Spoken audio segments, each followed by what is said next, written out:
Well, if you've been away from the Larry Stylinson fandom for a while and you came back in 2026 and thought, wait, why does this feel loud again? Why does this feel coordinated again? Why does this feel like people are suddenly paying attention again? The answer is actually pretty simple. It's not one giant bombshell. It's not one photo. It's not one headline. It's a pattern. It's an overlap. It's timing, and right now, Larry's feel like Harry and Louis are moving in parallel in a way that's just a little too noticeable to ignore, just like before. And I think the place to start is January 2026, because that's when people really began clocking the energy. Louis' new album, How Did I Get Here, landed on January 23rd, 2026, and Harry's lead single, Avatar, was announced for release on January 22nd in the United States, which was January 23rd at midnight UK time. So from a fandom perspective, you suddenly had Louis entering a major album moment at the exact time Harry was launching his own comeback. Well, not really a comeback, it's just Harry was like MIA for 3 years from musically. And people were anxiously waiting to see if they would have new music from him too. And that overlap alone was enough to get Larry's faces on fire, because people were already primed to read timing, and who couldn't help but see it as meaningful. And it was not just the date, because Harry's rollout for that era literally used the phrase, "We belong together," as the name of the promo website, and people reported that posters with that phrase appeared in cities including Berlin. So from the outside, you could say, okay, that's just an album branding. But from a Larry perspective, and of course this was before the Saturday Night Live hosting that Harry did in March of 2026. But from a Larry perspective, you have Harry launching a comeback with a phrase like "We belong together," while Louis is dropping an album at the same day with "How Did We Get Here?" And then it's almost like one answers the other. And that's exactly the kind of coincidences fandom does not experience as coincidence, because there's too many coincidences. Like, if there's too many coincidences, it's not a coincidence, it's planned.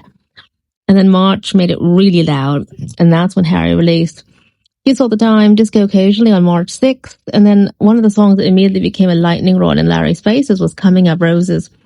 What gave that song extra feel was not just the fandom projection, it was Harry himself. So Harry is the one who's like a little pushy about it. Harry's always teasing. And, I think if for people who don't want this rumor to continue, stop teasing it. All right. Okay. So what gave the song extra feel was not just the fandom projection, it was Harry himself. Like I said, in an interview discussed by Elle, he described Coming Up Roses as a love song about how something can be deeply special even if it does not last forever. He talked about the fear of the future, the value of a relationship even if it is temporary, and learning something about himself through writing. And that's the sort of frame that practically is gonna guarantee a Larry analysis, because goddammit, Harry, you know what you're doing. You know the pattern with the Larrys. I don't think you should live your life to the Larrys, but if you really don't want the Larrys to kind of jump up, that's why we don't believe your denials anymore, because you know what? Stop wearing blue when you say stuff like this. And then came March 14th, which is when Harry hosted and performed on Saturday Night Live. And Pitchfork reported that he gave Dance No More and Coming Up Roses their live debuts that night, as also the musical guest and the host. And both Pitchfork and People noted the monologue moment where he joked about queerbaiting and kissed Ben Marshall. That one episode did two things at once. It put Coming Up Roses directly in front of a mass audience, and it reignited all the sexuality discourse around Harry in a very public way. So if you're asking why Larry energy surged again this year, that Saturday Night Live appearance is a huge part of the answer. It's like, Harry, come on. After 3 years, the first thing you do is tease Larry, come on. It's brought music, theatre, ambiguity, and public conversation crashing together in one night. And you can actually see that impact in the fandom spaces themselves. On Reddit, recent Larry threads have centered heavily on Coming Up Roses, with posters explicitly asking whether the new Harry material is about Louis and whether 2026 feels like another sync point between them. Again, that is in itself not proof, but they know after all these years that if you really want to control the narrative and clamp it down, you don't feed the fire, and that's what they do. So all this discourse is very good evidence of what the fandom is currently doing with the material. The conversation is clearly shifted from dormant nostalgia to active interpretation. They know we're all watching very closely, and we're going to be zooming in, and we're going to be slow motioning videos and analyzing lyrics. I mean, they know we're primed. Okay. And at the exact time, Louis is not in a quiet period. He is in an active tour cycle right now. His official site shows the European leg running through April and early May 2026, with dates in Barcelona on April 12th, Madrid on April 13th, Lyon in April 15th, Munich on April 17th, Antwerp on April 19th, Amsterdam on April 20th, Paris April 21, Manchester April 24, Birmingham April 25, Glasgow April 27th, Leeds April, oh my god, this guy's all over the place. Leeds on April 28th, Dublin on April 30th, Brighton May 2nd, and London May 3rd. That matters because Larry discourse always gets louder when Louis is visible, moving and being watched in real time. And the live show itself adds to the feeling. Because Kern said this when this tour showed Louis openly repeating with Lemonade, On Fire, Written All Over Your Face, Out of My System, Bigger Than Me, and then moving into songs like Dark to Light, Broken Bones, Defenseless, and Just Hold On. In other words, this is not a flat nostalgia set. It's emotionally loaded material in a very live, very public era.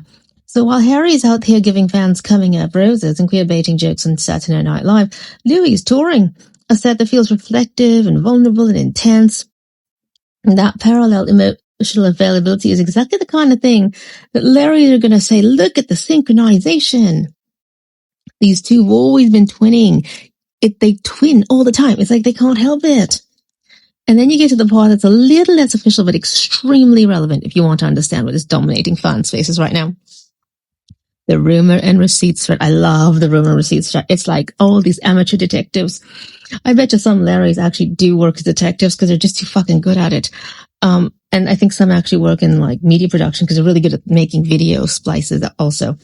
So over the last week, one of the biggest Larry discussions on Reddit has been a post gathering alleged signs that Harry might be around Louis' tour orbit, especially after Cologne. I've been trying to find this one, but oh my god, I'm so tired. I have so much to do. Tax day is coming up in America, so I think we've all been busy here. The thread references rumors about Harry in Stockholm, speculation about a Berlin apartment, window connection, and the fandom completely spiraling after Louis performed No Control in Cologne. Because apparently Harry used to go crazy when No Control was performed when the band was together. Because he would say, it's for me, this song's written for me. So none of that is confirmed reporting. I want to be crystal clear about that. But if your question is what is dominating Larry's faces, this is it. Fans are collecting clues again in real time around the tour, and these boys are dropping it. And what makes this feel bigger than one rumor thread is that Harry also has a very visible 2026 calendar of his own.